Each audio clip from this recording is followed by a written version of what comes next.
Okay, I'm here today with Lata, who's one of the Irise Advisors. I'm just going to be asking her some questions about Irise and the work that we do. So Lata, could you explain to us why you think menstrual hygiene is an important issue? I think there's a couple of things with menstrual hygiene that are really crucial. I think at the most immediate level, I think we can't presume that young girls know what's happening to their body. To be fair, I don't think that's just a development issue. I do think that's a kind of universal issue. And there is something really important about making sure that girls have access to that information. I think menstruation can be quite scary. I remember when I was growing up and a young girl who didn't know what was happening got her period in gym class. And it was horrible, and nobody had explained to her what was going to happen, and she'd happened to wear white trousers that day. And you just get this sort of embarrassment, and I think that's really, really awful. So at that immediate level, I think there is a danger that we just end up in a situation where girls don't really know what's happening to their body, don't understand it, and there's an unnecessary level of fear that can be associated with that.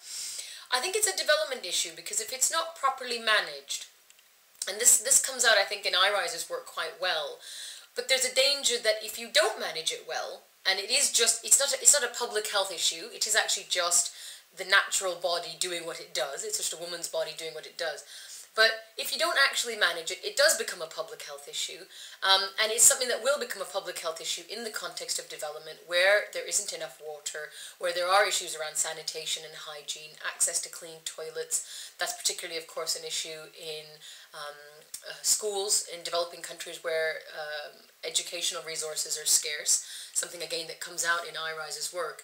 And it is one of the things in terms of the link that Irise has been making in their work that I think is extremely valuable, very relevant and very timely, which is, it's amazing to think that this natural process that a woman's body or a girl's body goes through every month for a good 30 years of their lives should actually act as a barrier, when we know, in the West especially, that there are really, really simple things that we can do that actually don't then prevent women's mobility and women's access to education and women's ability to engage in sort of public ways or education or work or employment.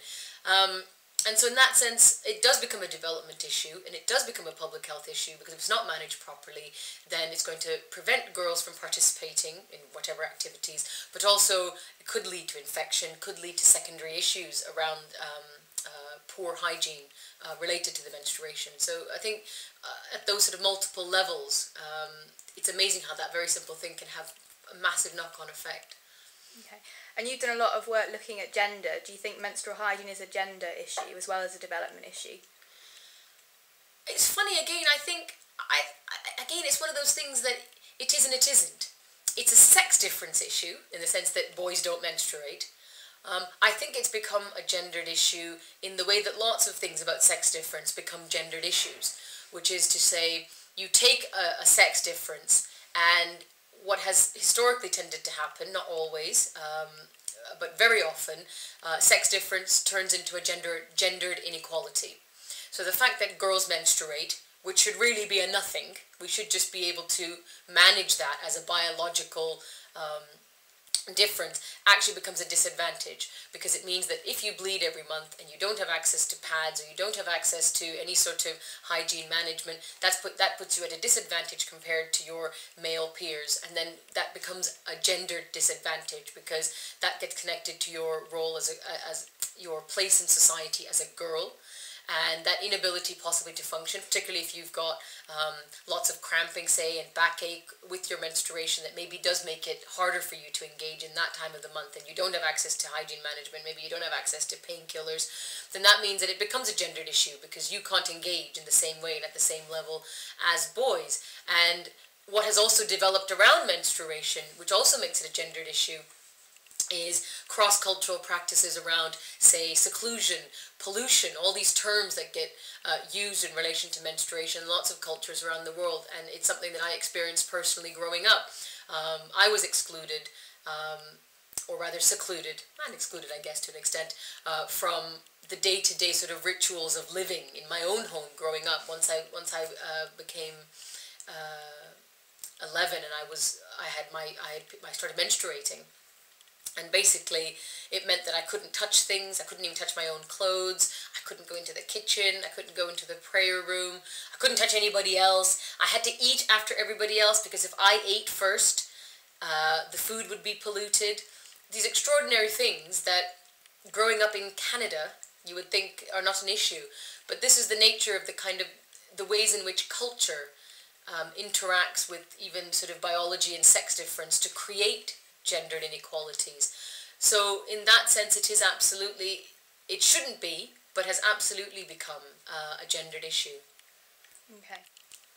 And could you explain to us why you think the work that Irise is doing is relevant and important on this issue? I think for me, the key intervention that Irise makes is making that link between a gender inequality, or what's become a gender inequality. So menstrual hygiene management, as I've already described, is a gendered issue. And I think as much as I'm not keen on the instrumental arguments for why you should pursue one thing, which gets you a range of other things, the reality is that menstrual hygiene management is something that a lack of hygiene management options for women in resource-poor contexts does have knock-on effects in terms of how they can engage in education, in employment. And this seems to me just such an incredible oversight in the 21st century.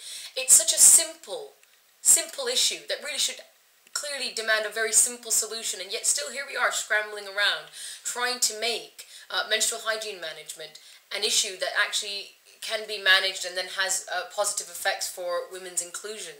And I think making that link is actually the crucial thing, and I think that's where Irise's intervention is actually really, really important.